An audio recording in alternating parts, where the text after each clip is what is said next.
Yeah, I'm started working on the 1250 kit. Just got the bike out here. Change the oil first. This way, when I go to start the engine up with the new pistons in it, the oil's already going to be primed. I actually had to fix the oil light switch. The pressure, I have a gauge on it too, but I noticed the gauge, the idiot light wasn't working. That was a pain to actually get at that, fix that stupid wire, believe it or not. But anyway, um, we're gonna be getting on with doing these thing right here. There's the cylinders right there, these gaskets. I looked them over. I'm pretty familiar with this job, but it's gonna probably take way a lot longer than I thought because you're always gonna run into some garbage that is just gonna be a pain. It's just the way it is. I just swear to God, there's always something. Not good to think negative, but there's always something. Anyway, this is the way. I was reading about car loans and all this kind of crap, and all these people buying all this stuff they don't need. That's part of the reason, because they want to impress people they don't like, and blah blah blah. You know how that game is, and so they buy stuff on time. Well, the deal is, that's the deal, right? People buy stuff that they don't want on time with interest to impress people that they don't like. That's pretty much what the problem is. But you got all this advertising out there always pushing people to buy stuff, and now everything's. So if you look at what's really going on with the economy, the ones that are thriving are the ones that lent you that money, and you know who they are. Anyway, we're now going on with the stuff here. I'll probably next time I make a clip, it's probably going to be torn down pretty good. There's my little guys looking out the window, looking at me, struggling. And here comes Onyx. Hey, Onyx. Got the orange and black here and the gray. Anyway, Onyx, get the hell out of here. You're not going outside, dude. You can't help. I wish you could.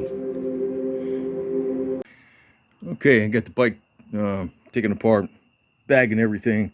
I got like the front stuff and the front stuff. Everything's bagged and labeled.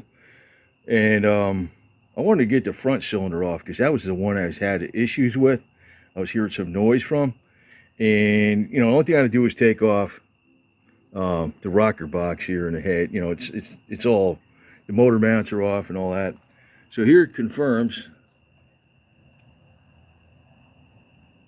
You see there's S&S rods in there.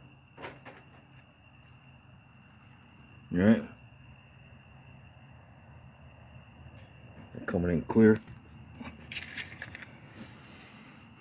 It's got their S&S, yeah, there it is. That's your S&S rods. It's got the S&S crank pin.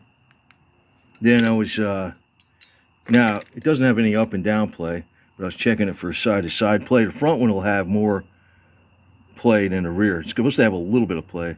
It's got very little, almost nothing. I don't know if you can see that.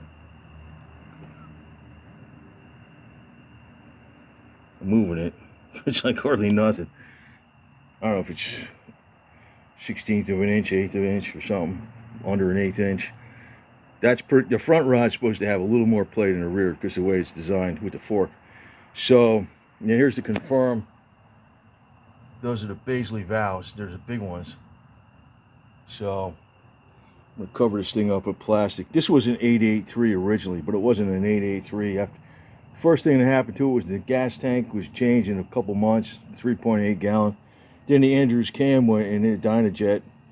Then it was a 1200.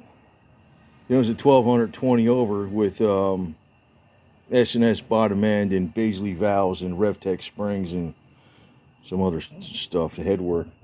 But back then, that's how they did the heads. They didn't do stuff like they do now with Hammer Performance. They say that's the stock way the heads were for the 1200s back then. They're just round, regular Hemi things. So, oh, this is what's wrong with the piston. If we get around here, see the front there? See that front edge? That's the noise I'm hearing. That's the noise I'm hearing right there. So I don't even know if some of the rings are locked up on this. Actually, these cylinders aren't too terrible, actually. I'm looking at them. They look worse than the camera. They probably look, You can see some lines on them, but you can't feel that scratch. You can still see the honing mark. See that? That's on the front side of the cylinder where that piston's all screwed up. The piston's screwed up basically, big time. Yeah, if you see that in there.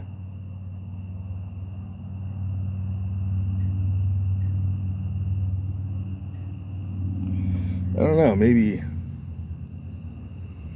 No, it's a lot of the honing marks are left. It's got some lines.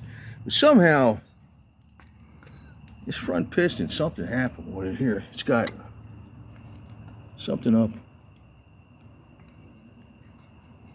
And the rings are free. Something's burnt up here on the edge. I mean, that's, you know, from the exhaust side, but still, maybe, I don't know why this thing was making noise like that. The front piston, the front was making more noise.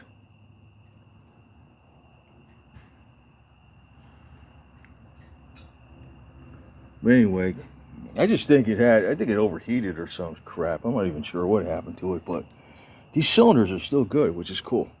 I think I can get it, you know, they might just need a quick hone, and the 20 over can go back in it, or they can go up to 30. They can go up to 30, so that's cool. So I'm gonna stuff some rags in here, put plastic over this thing, tape it down, put the covers on the boxes. I'll take this off tomorrow. Hopefully tomorrow I get this where the heads in the new cylinders and pistons are installed. You know, if it's up to that point.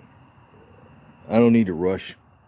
So I was curious about this one, but this is what I was really worried about. I was hearing the noise up here in the front, and I'm like, you know, is it it's just like nothing to play in there, man. Very, very little. There's supposed to be very little side play, no up and down play. So that S&S bottom end is good. That probably lasts freaking another 100,000 miles, because I change the oil on this a lot. I think the problem I had with these pistons getting heated up was they're running too lean. And I got a 190 main jet in here now, so we should be fine. But that confirms S&S right there, man. S&S, which means it's got the S&S crank pin made out of much better metal. So this is an 89 bike. Should last a lot longer. It's got the Baisley valves, the Andrews cam, the fueling lifters, the S&S push rods. I mean, it's not like, you know, spectacular, but it's in stock is pretty good. But it's even should be stronger than stock. You know, the thing I would really like the most is if the way they should build Sportsters or Harleys, they should make this motor a little bit bigger. They can make it like an 88 or 90 cubic inch, same like an Evo, stroked a little more, a little bit bigger bore. Have a separate transmission with a belt for the transmission and a chain for the rear drive, where the transmission's on the plate. They can use a 4-speed even. 5-speed is plenty, more than enough. Because if you got to take the engine out, you don't even have to take this part out. You can, or it'd be way simpler, but they don't want to do that stuff, man. But, you know, if I ever have a lot of money, this might be what you call a divorce Sportster, with the frame stretched just a hair. Because the Sportster, you know, the main reason it don't ride that good is it's got a lesser wheelbase. You can make it more. There's a lot of stuff they can do, man, but I don't know. Anyway, I'm happy about this. Just make sure I take my time, keep everything clean. Just get in there, clean my hands and stuff. Got tons of freaking, what you call it, brake cleaner. Put some rags down in there. Okay, so I got it all covered up in plastic. I'm under a carport, but, you know, it's like, it's not that great. There's not going to be any rain, but there's plastic and there's rags in there, and it's protected. This thing, you needed this. This was to get off the intake, and I I never had one of these. I just bought this tool. Um, that intake was on there for like at least a few decades or something, man. I don't know how long it's been on there, man. It's been on there many years.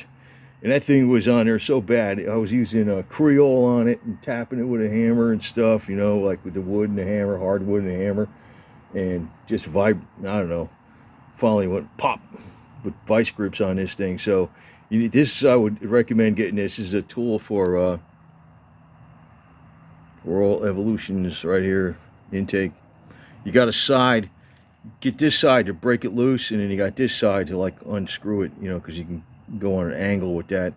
And it also got the wrist pin puller, which is cool. I never needed that before, and installer. So I've done this before without having those special tools, but I picked up some special tools. So hopefully it'll be okay, man. I don't know. Something's wrong with it. It's got blow by on it like crazy. I figure it's this thing's it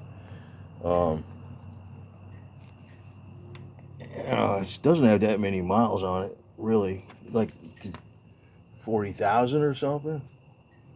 But there's been a lot of short trips with this thing, man. So anyway, that's 40,000 on the pistons, not on the bike. Let me explain that. So I don't know. I hope this resolves the problem. But you know, at least I feel like I'm supporting an American company. Got the pill cylinders from Hammer Performance. So we'll see how this comes out. And I'm not going to rush. Take my time. I got the other bike. So